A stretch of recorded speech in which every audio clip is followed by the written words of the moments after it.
Everybody, thank you so much for joining us for the MSN Informatics virtual information session. My name is Tom Kresh. I'm our Director of Graduate Admissions here at Commonwealth U. I appreciate you taking time out of your busy schedule to join us to learn more about the MSN in Nursing Informatics program. The event should take around 30 or 40 minutes. Dr. Metzger has a tremendous presentation prepared that will help you preview your experience in the program. But before we go any further, Dr. Metzger, would you mind introducing yourself? Not at all. Thanks so much, Tom. My name is Dr. Lori Metzger. I am a professor here in graduate nursing at Commonwealth University. I am faculty now for about 19 years. I'm also an alum. I am a nurse practitioner. That's my alumni status here at Bloomsburg University, now Commonwealth University. I've been teaching undergrad and grad for obviously the 19 years. I've been in graduate now for about 10 or 12 years. And informatics is a new program and that we've had now for a couple of years. So I'm happy to be talking about that today and trying to bring my background 20 years before I came to teach here and now going on 19 years here. It's for the students. I try to bring that those experiences forward. So I'm glad to be with you all here today. Yes, thank you. Thank you. So I will go ahead and kick off the presentation. Bear with me just one moment here. Just making sure technology cooperates with us. That's always yes. You can lay out a great plan, but it's got to cooperate. Indeed, indeed. So the first question, Dr. Metzger, is why the MSN Informatics? So yes, this is an ultimate question we have asked ourselves in the last few years, why we wanted to begin a program in MSN Informatics. And basically, it is the demand and need. Nursing informatics is this unique area of study that is the benefit not only for the patient, which is what we strive for in almost anything that we do in nursing, but it is also a great benefit for the nurse. It is a great benefit for the provider, whether you're at bedside caring or whether you're a nurse leader or a nurse manager.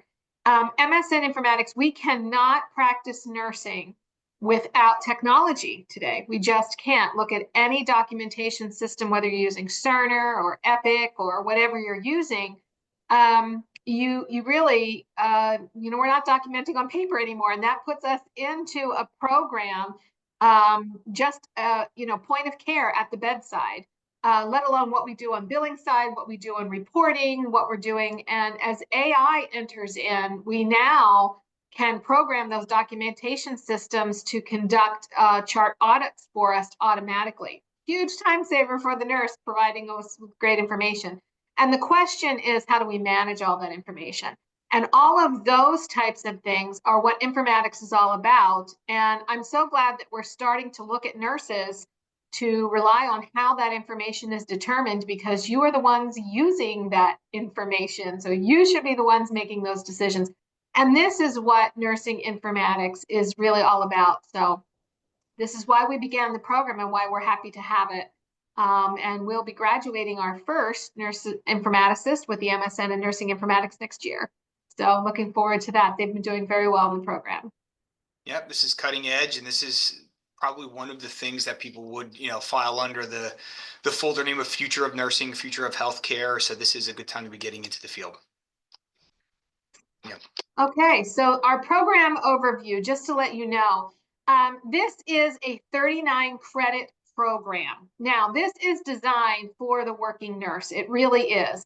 When I look at my last two graduate degrees, my MSN for my nurse practitioner, and then of course teaching, I went on to get my PhD. I did both of those while I was working full time. So the number one thing that I tell students is, I get it. Trying to work and trying to go to school at the same time, truly I do. And so this is why we've designed the program at 39 credits, but it's 100% online. So I know we have one of our participants coming to us here from another state, the great state of Virginia. I have students coming to us all over on a lot of our MSN programs that are not requiring additional licensure. So I have students in Missouri, New Mexico, California, New York, New Jersey, Virginia, Delaware, Maryland, Pennsylvania. Obviously, a lot of them are in Pennsylvania, but it is 100% online. I do joke with students, you don't have to come to campus until graduation, and then technically that's even an option too. But it is nice when I get to meet my students for the first time at graduation. But This is flexible coursework. Many of the courses are designed in 6-week sessions, and that means half semester. So my students love this option. I did not have this option when I was going to school, but I am very glad that you do. The benefit here really is that you can take 2 classes in 1 semester and yet have completed 2 classes by the end of the semester. So it allows you to do 6 credits more efficiently and to your benefit, move a little bit more quickly through the program in 1 semester, but you only ever focus on 1 course at a time. So you can take 1 in the first half and 1 in the second half. And that just seems to work really well for students. So we'll walk through the program specifically, listing the core courses and then the 18 credits of specialty and the practicum and that kind of thing. But it is 39 credits, and almost all of those are 6-week credits. So you have those kinds of things to look at. We also, in this program, because you are not seeking an additional license, this is an MSN program, you really can apply wherever you are at in your career. So if you're just finishing your BSN, and I do have students that finish their BSN in May, take their boards in June or July, and they're back in their master's program in August. And with this program, you can absolutely do that. So that is a real nice benefit to that program. And of course, I have a lot of students too that haven't been in class, haven't gone to graduate school, have been practicing and working for 10 or 12 years and then decide to come back to school because they've really figured out where their interest lies and what they want to do and how they want to move forward. And if informatics is that answer to that question, then this program would be for you. And of course, we're CCNE accredited, the highest level of accreditation that we can find for a college of school of nursing. And we've been, Bloomsburg here has been accredited for 30 years, actually, as CCNE. But as Commonwealth University, we are all CCNE accredited. Yeah, I think one of the bigger differentiators here is, again, the coursework delivered in the 6-week sessions. It's probably not going to make it easier, but it's going to make it simpler, right? Because you're able to dive deeper into the subject without having to split your time between multiple subjects at the same time, multiple courses at the same time. So that's one thing we hear from our prospective students, that they really appreciate the course delivery method. Yeah, well said. I couldn't agree more. Yeah, and then that gets to the courses, the curriculum. Yeah, so this is how the curriculum is actually set up. So there are 3 core courses, and those are the 3 first bullet points that you see here on this slide. All of our graduate nursing students take those courses. So in those courses that are 100% online, completely asynchronous, so you don't have to be at a certain time at a certain place, those courses are all nurses. Now, they may be nurses in the nurse practitioner program, in the CRNA program, and the MSN MBA program for administration and informatics and public health. They could be in any one of our multiple tracks that we have, but all our nurses take them. So you're in class with all nurses. You're just all pursuing different areas. So it's really not interprofessional, but my term for it is interspecialty, because you're going to enter into different specialty areas, but yet you're all nurses in the room. And that is a class on role development for advanced practice, another class on epidemiology, and a class on research. So everybody takes those, and they're all 6 weeks as well. So then you head into your specialty courses, and these specialty courses are taught by information technology and digital forensics. So you really don't, I'm a nurse. My background is administration, public health, and I'm a nurse practitioner, adult care for older adults. You don't want me teaching you cybersecurity. I can do some basic things and I can explain some things, but so you really want the experts doing that. And that's why we have our faculty within Commonwealth University who teach digital forensics to teach you cybersecurity. And we do the same thing with information technology with all of the other courses. So the courses listed here in the center bullet points: healthcare informatics, managing innovations, business intelligence, strategic information and data analytics, and cybersecurity are all, cybersecurity is a full semester class just because of the amount of content, but the remainder are 6-week classes. And you can take those, like I said, 2 in a semester, which allows you to move through this program at 39 credits. I have students doing it in 2 years, 2.5 years. That doesn't mean you have to. If you want to still take one class at a time, you most certainly can. And you can take 3 years to do it. That's completely up to you. The last 2 classes then are 6 credit classes. So management and organizational behavior and organizing nursing leadership. Those classes are what we call the practicum. And I believe we're going to talk about those in another slide here in a few minutes. But they are 6 credit classes that are all semester still online, where you choose a preceptor to work on a practicum project. And I'll explain that more as we go, but that's really how it's broken up. So you have core, then you have your specialty classes, and then the project classes. And those are the classes that I facilitate with you. Yeah, and again, what's nice here is that students are not only getting an academic credential, right, by completing the master's degree, they're also working towards building a resume, and they're completing projects that will help them demonstrate their capability in this field. And like you said, Dr. Metzger, we'll talk a little more about that later on in the presentation. But the career options, where could this take people? What's the destination? So this is, one of the things I love to talk about career options and what nurses can do, because the answer to that is, what can't nurses do? I mean, this is the beauty of the career. It was true when I graduated a number of years ago, and it's even expanded today. There are so many options for nursing. That's the beauty of the profession. And so nurse informatics is unique because it takes an IT person to design an entire program. It takes a nurse to be the end user of that program. But often what happens is the IT doesn't understand anything about nursing, and nursing is really not the IT specialist. The nurse informaticist is the bridge that does all that kind of thing, because they are a nurse, they understand, but now they have a greater understanding of informatics, timing, how do we roll this out, what will make this work, what won't this make this work, where are their limitations, all of those kinds of things. So here you see, like a nurse informaticist, you can be a specialist, a clinician. There are chief nursing informatics officers now in bigger healthcare organizations. You can go all the way to the C-suite with this. Quality improvement, the options are almost unlimited. So if data is your thing, or data, however you say it, data is your thing, that you like to collect that and immerse yourself in that, and what's the data tell you, and how can you collect it efficiently, and how can you use it, and whatever data you're not using, get rid of. And if you're trying to improve the quality of healthcare, if that is this is your realm for sure.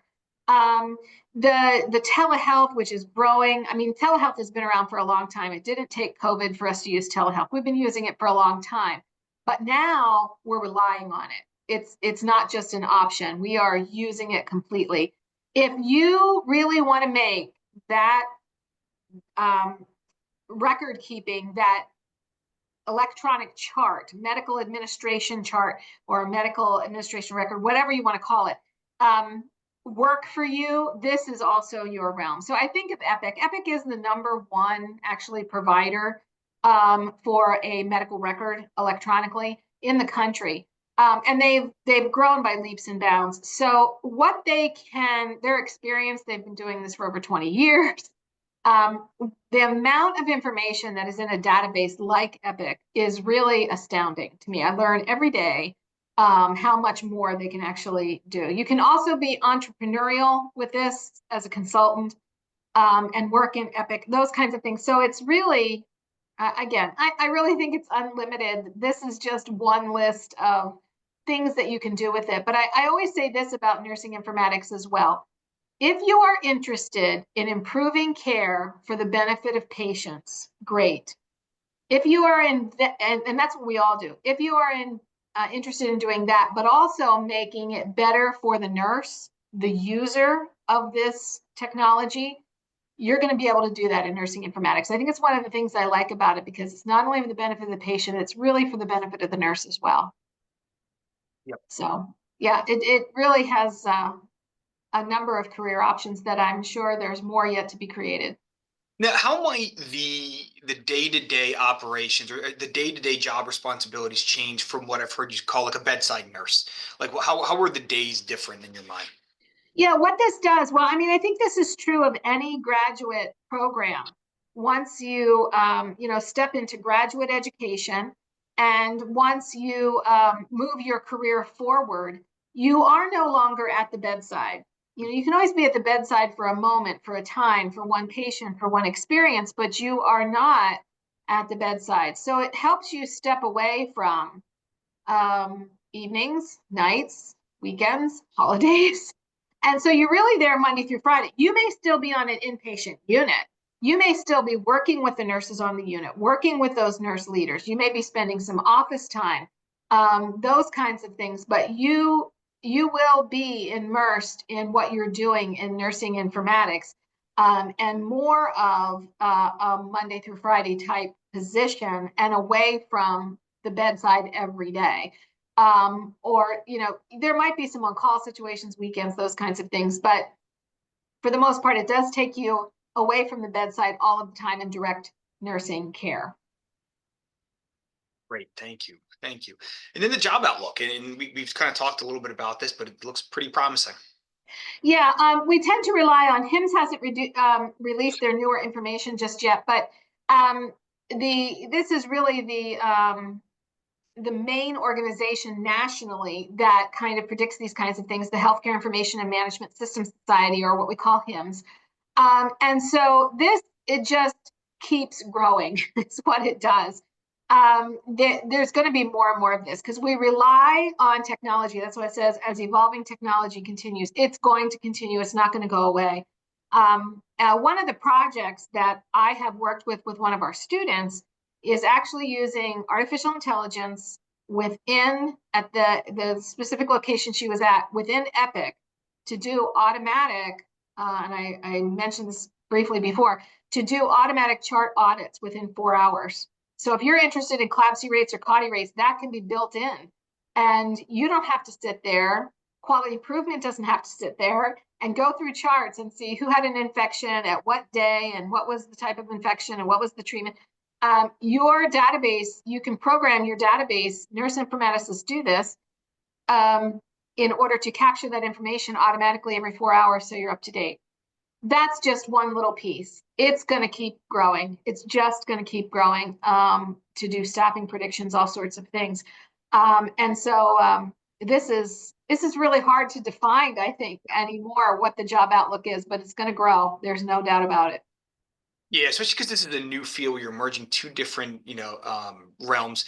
It's probably difficult to quantify at this point. I mean, it's probably so much bigger than what we would anticipate. But yeah, this is a good time to be getting into the field. The supply of nurse informaticists probably will not ever get close to the demand for those roles in hospitals. It's all true. It's like your iPhone, your smart TV. As soon as you buy one, the next one's out Yeah. with the new stuff on it. And so this is healthcare is going to be the same way. Yep. Yep. Absolutely. So the fun stuff then, the application and the admission process. Dr. Mesker, what are you looking for in a qualified applicant? So yes, the application process actually, Tom and his department, and we have as Tom refers to her, and appropriately so, our MVP, Mrs. Rachel Hine. She is pretty phenomenal. So this looks like what might be a daunting list of things to do, but it actually flows pretty quickly, and she is incredibly helpful. So you do need a brief application. It's not long. You do need your college transcript. You need 3 references. So in those 3 references, only one needs to write a letter of recommendation for you. The other 2, you can provide us with names, contact information, their titles and credentials, and that's it. So that's how we gain your references. You will need a copy of your license for the state that you're practicing in. You don't have to have one for Pennsylvania, even though Commonwealth is located in Pennsylvania, just for your current state, your current CV, which you already have. And then I look for a 1-page short statement on why you're selecting this degree and why you want to move forward with this degree and what are you looking at for your career goals. It helps me get to know you, and helps me to know where you're headed so that I can try and facilitate this. And our application and admission process is a rolling admission. We do allow students to come in at the start of the spring semester, the start of the summer semester, and the start of the fall semester. So I do see something popping up. I'm just going to pause here and answer it. Is somebody saying that they have a license from UAE? I believe. Yes, that's correct. That yes. accepted? So this, your license, if it is from UAE, you just have to go through our WES program. And you have to make sure, since it's international, how it equates to that in the United States. And we will move forward from there. That will tell us what we need to do. And once you do that application, and you can actually do that online. You could do that today if you wanted to. So it walks you right through. If you go to Commonwealth University, which is Commonwealth U, the letter U.edu, you will go under graduate admissions, make sure it's graduate admissions, and you will see that WES, W-E-S application. It's not even really an application, it's a questionnaire kind of thing. And so you can really see where that is. And I have many students that they're able to go ahead and move forward with that. Yep. And we have a team of international admission specialists that would help as well. And as soon as we're done with the presentation, I can certainly follow up with the contact information. But that's a great question. Thank you for posing that. Yes. So moving on then to here is Dr. Metzger's contact information. But I know we, before we close the event here, I did want to talk about a couple of the frequently asked questions that we hear on our end that a lot of our, whether the students are watching live or watching the recording, may be wondering the same thing. So the first one is, can you talk more about those practicum or the clinical experiences and what goes into identifying those? What can students expect to complete? What are some of the deliverables? Yes, thanks, Tom. I thought we had a separate slide on that, but that's okay. Yeah, the practicum. So when I was going through the curriculum, there are the core nurses, the core nursing courses, the specialty courses. Thank you so much. Mm-hmm. And then these two practicum courses. So these are the last two bullet points. These are 6 credit classes, all semester long. In those 6 credits, 4 of those credits are 180 hours of practicum time. So the 2 credits is actually class. You have classroom assignments, we have lectures, you have a paper, you have assignments, discussion board, whatever. But, and I don't mean to downplay that by racing through that, but these 4 credits, the majority of the course is this 180 hours. So you select a preceptor for wherever you would like to practice. And I have nurses in home health agencies, hospice, infusion companies, hospitals, healthcare organizations, wherever you may be. You let me know where you would like to find a preceptor, and I'm certainly happy to facilitate that process. But especially if you're out of state, I don't know your healthcare organizations as well as you do. But you find that preceptor, and I will help you through that. My job is to make sure that we, as Commonwealth University, have a contract with that. And if you're working there as an employee, I have found that consistently healthcare organizations will sign a contract for you because they want you as an employee. They want to keep you. They want you to grow into these roles that they're creating. So usually that is not a barrier. So I'll make sure that there's a contract there, and then we'll get you set up with a preceptor.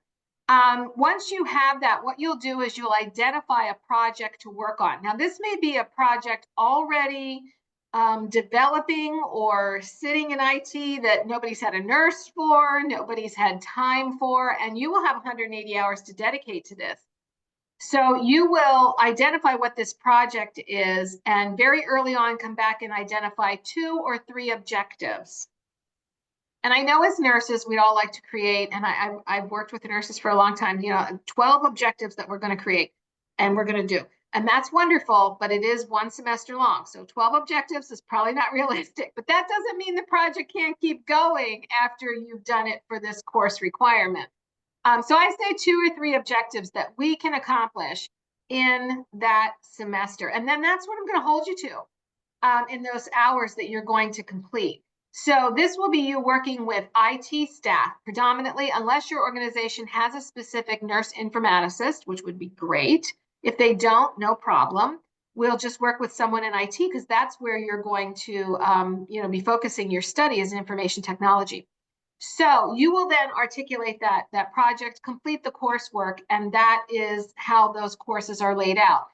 In the first one, I'm going to ask you to just do a project that might be local on one unit, okay? Something like that. The next one on organizational nurse leadership, I'm going to ask you to look forward to either a service line at multiple locations, so implementing something in an ICU over multiple hospital sites, or looking and working with a nurse leader and an IT specialist that is implementing something in the ICU, the OR, or the ICU and the ER, but more than one area, something like that. So just to broaden and be more organizationally focused in that second course that stretches you a little bit than in the first course, okay? And you will have at the end, just as Mr. Kresh said, you will have 2 projects to enter into your portfolio, place on your resume.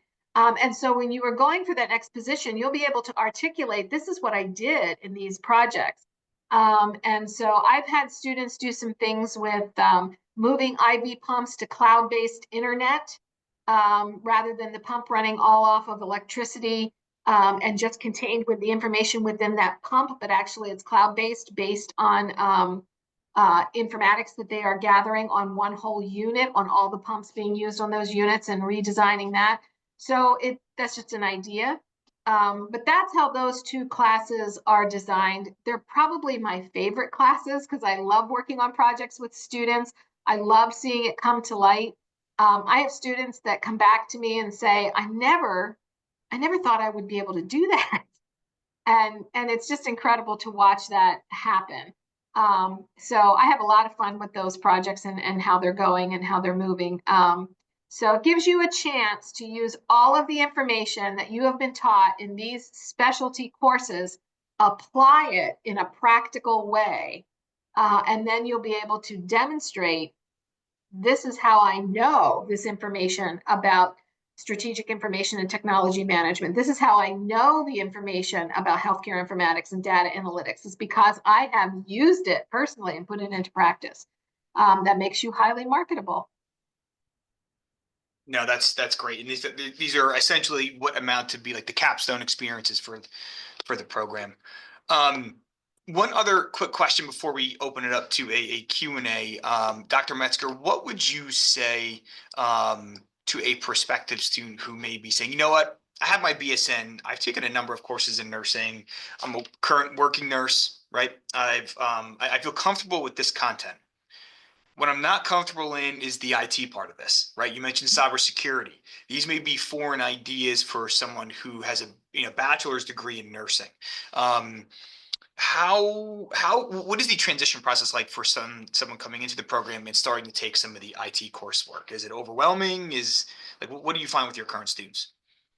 With my current students and also with the faculty in information technology, I find that this is a one step at a time process. We are teaching you something new. And when I say we, I am part of it, but I'm not teaching those courses. We rely on our College of Business, which has a whole IT, or what we now call INFT, information technology program.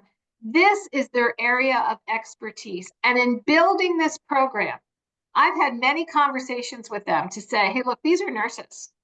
This is what you need to know when they're coming in. And they start from ground zero. They start from the very baseline, teaching you step by step. And often with programs that are coming in, we'll put that all into one course. We won't take one course and teach you 4 or 5 different programs. We will take one program and put it into one course and learn that at a time. And we select carefully which of those courses need to be in this degree and how we need to augment this. We are always reviewing. I'm always talking to information technology faculty about, okay, so what do we need to do next? Do we need to change this? Is this the right course in here? So it is a transition. You are learning something new, but you have a lot of resources ready and available to help you. And you also have people in the classes. I mean, you have other nurses sitting in those classes going through with you that, you know, help to say, wait a minute. So when I use this and you have a question, you can do that. But putting you in classes with other people that are learning this from different perspectives in business is very helpful too, because they help you to think outside the box. And believe it or not, you're helping them to think about healthcare. So I think using that expertise with information technology is one of our great benefits. And I would not be nervous about this if I were you. And is this a program that students can enroll in right after completing their BSN? Yes, absolutely. So you can. Like I said, I have students that graduate in May, take their boards in July, and you can do the same thing. Graduate in December, take your boards in January, February, and enroll for the summer. So you can. You're not getting another license. You're getting another degree, and that allows you to move straight into it. It also allows me, it's another reason why I like this program, to take students from pretty much anywhere in the country. Yeah. So. That's great. That's great. And then finally, do you have any advice? Any advice for prospective students who may be considering the program? I think my only advice stems from if this is your first graduate degree, this is a different world. This is not undergraduate work. You have a lot of resources. You have to make sure you use them. This is independent study. I mean, we're teaching and guiding, but we're not with you in a classroom. If we are, we're in a virtual classroom. So use your resources. When you need help, ask. When you don't understand, ask. There are things where you're given modules to work through. We're trusting that you're reading. We're trusting that you're working through a module. We trust that you're working in a group if you've been assigned in a group. So I think this takes more from the graduate student for internal motivation to just keep moving forward and make the most of your education. A little bit different than an undergraduate, that you are a little bit more shepherded by, that's just the best word I can think of, by faculty who really guided you. You're a little bit more on your own now. And I have found this with new students.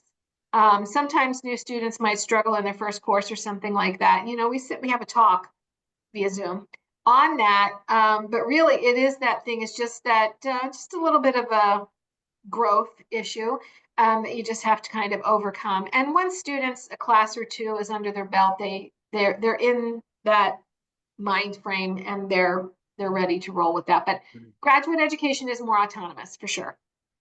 Right. Well, thank you very much. So this will end the recorded part Okay. of the event. So if you're watching the recording, thank you very much. Please feel free to reach out to Dr. Metzger or myself. We are more than happy to help in any way possible, and we look forward to hearing from you in the future. Thank you, everybody.